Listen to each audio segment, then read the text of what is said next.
ଓଙ୍କାର ଅନ୍ତରୀକ୍ଷରେ ବ୍ୟାପ୍ତ ଦିବ୍ୟ ତରଙ୍ଗ ଭଳି ମୁଁ ସର୍ବଦା ନିର୍ବିକାର। ଦିବ୍ୟ ତରଙ୍ଗର ଏ ସ୍ପର୍ଶ ମାତ୍ରକେ ମୁଁ ବ୍ରହ୍ମାଣ୍ଡର ଗତିବିଧିର ଜ୍ଞାନ ରଖିବାକୁ ସମର୍ଥ।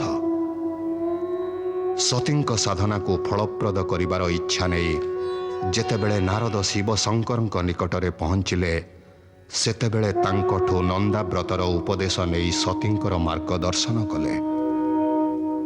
ବ୍ୟାକୁଳ ସତୀଙ୍କୁ ନାରଦ ନନ୍ଦାବ୍ରତର ମାର୍ଗ ଅବଶ୍ୟ ଦର୍ଶାଇଲେ, କିନ୍ତୁ ପିତାଙ୍କ କ୍ରୋଧ ଏବଂ ଶିବଙ୍କ ପ୍ରତି ତାଙ୍କର ବିରୋଧ ଭାବ ବାଧକ ସିଦ୍ଧ ହେଲା।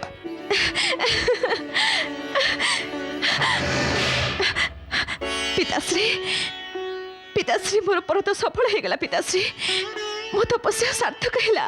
ସତୀ, ନିଜ ଚେତନକୁ ଫେରିଆ। ପିତାଶ୍ରୀ, ମୁଁ ତ ସମ୍ପୂର୍ଣ୍ଣ ରୂପେ ଚେତନାରେ ଅଛି। ମୋ ସାଧନାର ସଫଳତା ମୋତେ ଆହୁରି ସଚେତନ କରିଦେଇଛି। ପିତାଶ୍ରୀ। ସତୀ, ଆଳାପ ବନ୍ଦ କର। ଏବେ ତ ଆଳାପ ଆରମ୍ଭ ହେଇଛି ପିତାଶ୍ରୀ। ଆଳାପ, ଦିବ୍ୟ ସ୍ୱର ଏବଂ ମଧୁର ଝଙ୍କାରରେ ସଜ୍ଜିତ ଆଳାପ। ଭଗବାନ ଶିବ ମୋତେ ନିଜର ଅର୍ଦ୍ଧାଙ୍ଗିନୀ ସ୍ୱୀକାର କରିବାର ବରଦାନ ଦେଇଛନ୍ତି। ପିତାଶ୍ରୀ, ମୋତେ ବରଦାନ ଦେଇଛନ୍ତି। ବରଦାନ? ତତେ ଅର୍ଦ୍ଧାଙ୍ଗିନୀ କରିବାର? ସେ ଭସ୍ମ ଲେପନ ଦେବତାକୁ ମୁଁ କଣ ନିଜ ଜାମାତା କରିବି? କଦାପି ନୁହଁ ସତୀ। ମୁଁ ଏ ବରଦାନ ଫଳପ୍ରଦ ହେବାକୁ ଦେବିନି। କଦାପି ନୁହେଁ।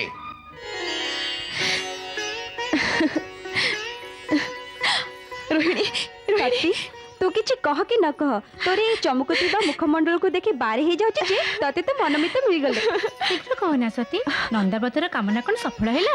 ଶୀଘ୍ର କହନା ସତୀ, ଆମେ ନିଜ ଅଭିଳାଷିତ ପତିଙ୍କୁ ଲାଭ କରିବାର ପ୍ରୟାସ ଆରମ୍ଭ କରିବୁ।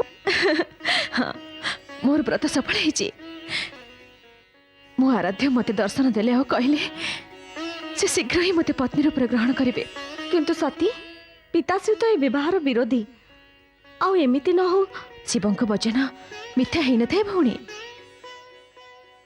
ଯେତେବେଳେ ସମଗ୍ର ବ୍ରହ୍ମାଣ୍ଡ ତାଙ୍କୁ ସତ୍ୟମ, ଶିବମ, ସୁନ୍ଦରମ ରୂପରେ ମାନିଛି, ସେତେବେଳେ ତାଙ୍କ ମୁଖରୁ ସ୍ଫୁରିତ ବଚନ ଅସତ୍ୟ ହିଁ ନପାରେ।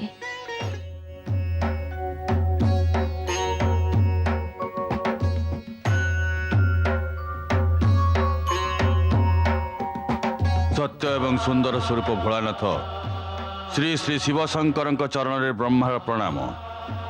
କୈଳାସକୁ ଆପଣଙ୍କୁ ସ୍ୱାଗତ ବ୍ରହ୍ମଦେବ। ଆପଣଙ୍କ ପାଇଁ ଏକ ଶୁଭ ଖବର ଅଛି।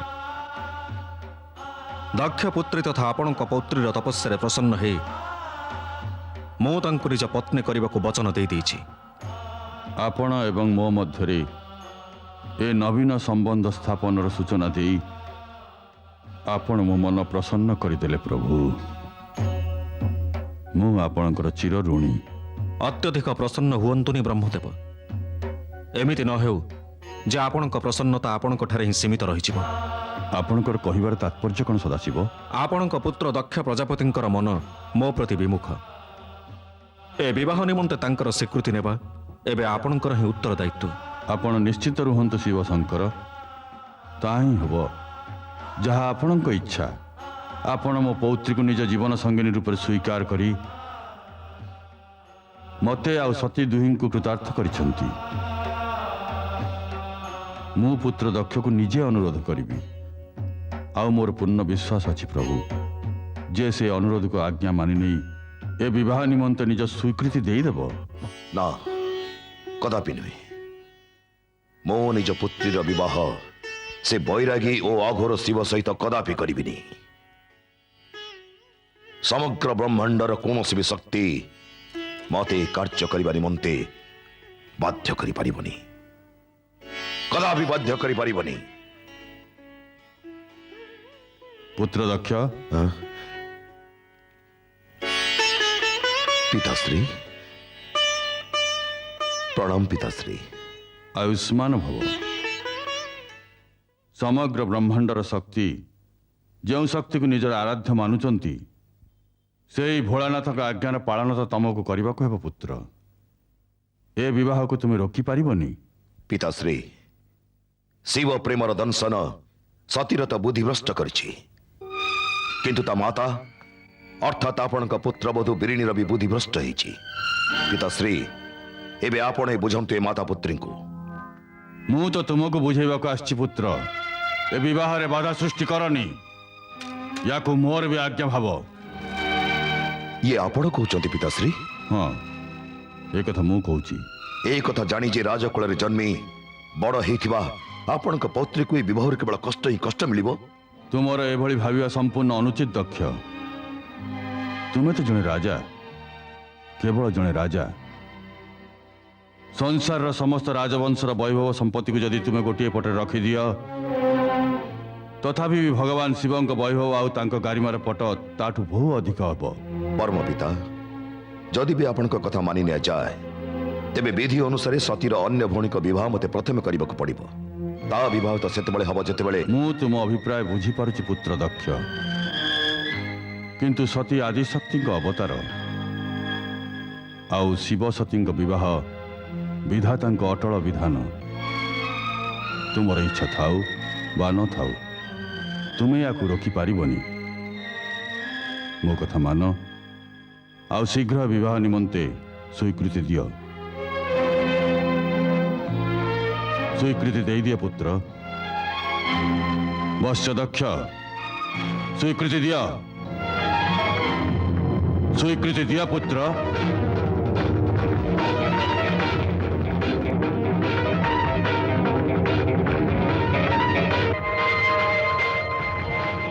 ଯାହା ଆପଣଙ୍କ ଆଜ୍ଞା ପିତାଶ୍ରୀ। ସଦା ସୁଖୀ ରୁହ ପୁତ୍ର। ଆଉ ସର୍ବପ୍ରଥମେ ଶୁଭ ଖବର ମୋ ପୁତ୍ରବଧୂ ଆଉ ପୌତ୍ରୀ ନିକଟରେ ପହଞ୍ଚାଇ ଦିଅ, ଯେଉଁଥିରେ ତାଙ୍କ ଅଶାନ୍ତ ହୃଦୟକୁ ଶାନ୍ତି ମିଳିବ। ଶାନ୍ତି ଏବଂ ଧୈର୍ଯ୍ୟ ହିଁ ନାରୀର ଆଭୂଷଣ। ଏମିତି ଭାବରେ ବିଚଳିତ ହୁଅନି ସତୀ, ସବୁ ଠିକ୍ ହେଇଯିବ। ନା ମତେ, ମୋ ମନ ଅତ୍ୟନ୍ତ ବ୍ୟଥିତ।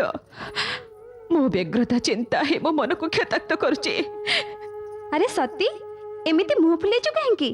ନାଚି ଗା ଖୁସି ହ। ପିତାଶ୍ରୀ ତ ମନ ଇଚ୍ଛାକୁ ସ୍ୱୀକୃତି ଦେଇଦେଇଛନ୍ତି। ଆଉ ଭଗବାନ ଶଙ୍କରଙ୍କ ସହ ତ ବିବାହର ଘୋଷଣା ବି କରିଛନ୍ତି। ହଁ, କଣ? ମତେ ମତେ ଇଏ କ'ଣ ସତୀ, ଯେତେବେଳେ ତୁମ ତପସ୍ୟାର ଫଳ ମିଳିଲା ତୁମେ କାନ୍ଦୁଛ? ମତେ ଇଏ କେବଳ ମୋ ତପସ୍ୟାର ନୁହଁ, ଆପଣଙ୍କ ସ୍ନେହ ଆଉ ମମତାର ବି ଫଳ ଇଏ। ଯଦି ଆପଣ ପିତାଶ୍ରୀଙ୍କୁ ନିଜ ତର୍କରେ ବାକ୍ଶୂନ୍ୟ କରିନଥାନ୍ତେ, ତେବେ ଏଇ ମୁହୂର୍ତ୍ତ ଆସିବାକୁ କେଜାଣି କେତେ ଯୁଗ ବିତି ଯାଇଥାନ୍ତା। ଆଉ ଆପଣଙ୍କ ପୁତ୍ରୀ ଭୋଳାନାଥକୁ ପ୍ରାପ୍ତ କରିବା ନିମନ୍ତେ ସବୁଦିନ ପାଇଁ ଅସମର୍ଥ ହେଇଥାନ୍ତା। ମତେ ନା ପୁତ୍ରୀ, ନା।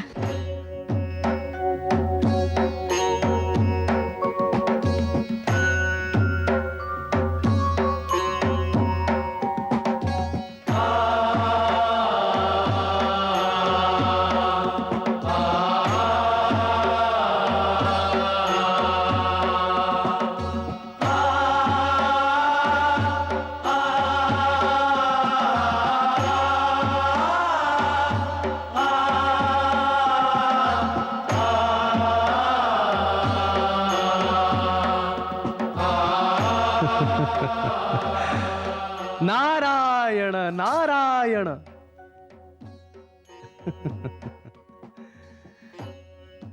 महादेव कौन है ये गौर मुखरे षोड़शी किशोरी ओठर लालिमा केउठु आसिला? महेश्वर, आपण निज अंतर मन रे आउ देवी सती को कोठी लुचई रखी नांती तो? नारायण नारायण।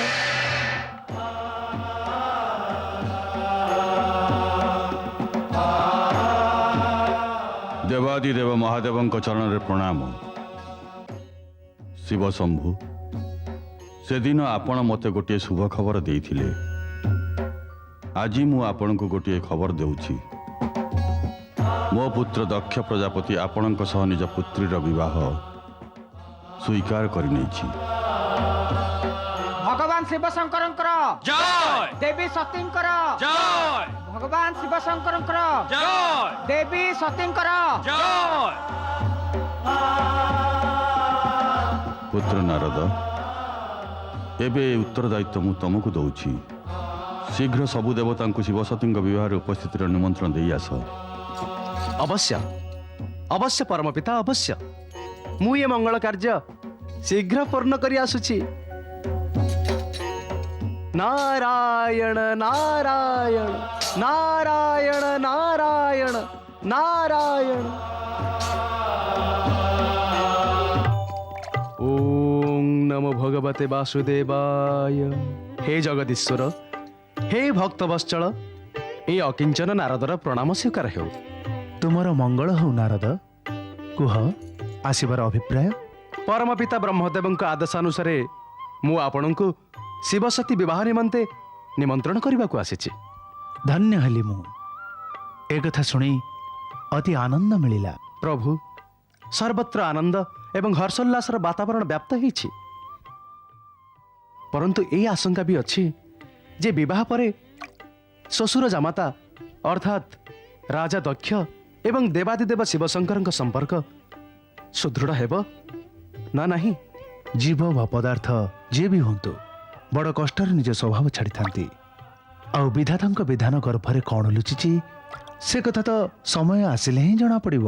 ହେ ସର୍ବଜ୍ଞ, ହେ ଅନ୍ତର୍ଯାମୀ, ସବୁ କିଛି ଜାଣିଥାଇ ବି ଆପଣ ଅଜଣା ହେଉଛନ୍ତି। ଯଦି ମୁଁ ଆପଣଙ୍କୁ ପଚାରେ ଏ ଅନନ୍ତ ଶଯ୍ୟାରେ ଦେବୀ ମହାଲକ୍ଷ୍ମୀ କେବେ ବିରାଜମାନ କରିବେ, ତଥାପି ବି ଆପଣ କ'ଣ ଏଇଆ କହିବେ? ବିଧାତା ଜାଣନ୍ତି ନାରଦ, ସତ୍ୟ ତ ହେଉଛି ଯେ ଘଟଣାକ୍ରମରେ କିଛି ନୂତନ ପରିବର୍ତ୍ତନ ଆସିବ। ତାପରେ ଦେବୀ ଲକ୍ଷ୍ମୀଙ୍କ ଆଗମନ ସମ୍ଭବ ହେବ। ଏହି ମୁହୂର୍ତ୍ତର ଘଟଣାକ୍ରମ ଏଇଆ କହୁଛି ଯେ ଆମେ ଶିବସତୀ ପୁରୁଷ ଏବଂ ପ୍ରକୃତିଙ୍କର ଅଦ୍ଭୁତ ମିଳନରେ ଆନନ୍ଦିତ ହେବା। ନାରାୟଣ ନାରାୟଣ।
আজি সাজিছি পরা কনিয়া, আজি সাজিছি পরা কনিয়া।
ସାଜିଛି ପରା କନିଆ ସାଥିରେ ଆଣିବେ ତାଙ୍କ କନିଆ ଆଜି ସାଜିଛି ପରା କନିଆ ସାଥିରେ ଆଣିବେ ତାଙ୍କ କନିଆ।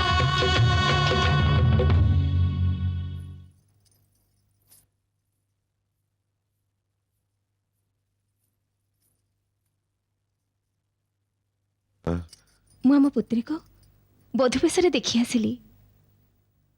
କେତେ ସୁନ୍ଦର ଲାଗୁଛି ସେ, ଆଉ ତା ମୁହଁର ଶୋଭା ତ ଦେଖିବା ଯୋଗ୍ୟ। ହେ ପ୍ରଭୁ, ମୋ ପୁତ୍ରୀର ମଙ୍ଗଳ କର, ତାକୁ ପରମ ସୁଖ ଆଉ ସୌଭାଗ୍ୟ ଦିଅ। ଇଏ କ'ଣ, ଆପଣଙ୍କ ପୁତ୍ରୀର ବିବାହ ଆଉ ଆପଣ ପ୍ରସନ୍ନ ନୁହନ୍ତି? ନା, କଦାପି ନୁହେଁ। କାହିଁକି ନା ଯାହା ବି ହେଉଛି ସେ ତୁମର ଏବଂ ପିତାଶ୍ରୀଙ୍କ ଇଚ୍ଛାରେ ହେଉଛି। ଆଉ ମୁଁ ଜାଣିଛି ସତୀ ମୁଖରେ ଆଜି ଯେଉଁ ଆଭା ଅଛି କାଲି ସେ ଆଭା ଝାଉଁଳିଯିବ, ଆଉ ଆମ ପୁତ୍ରୀକୁ ଏ ବିବାହରୁ କେବଳ ଦୁଃଖ ଏବଂ ନିରାଶା ପ୍ରାପ୍ତ ହେବ। ଏମିତି ଅଶୁଭ ବଚନ କୁହନ୍ତୁନି ସ୍ୱାମୀ। ପ୍ରଭୁଙ୍କୁ ପ୍ରାର୍ଥନା କରନ୍ତୁ ଆମ ପୁତ୍ରୀ ସଦା ସୁଖୀ ଆଉ ସୌଭାଗ୍ୟବତୀ ହେଉ, ତା ଜୀବନ ମଙ୍ଗଳମୟ ହେଉ।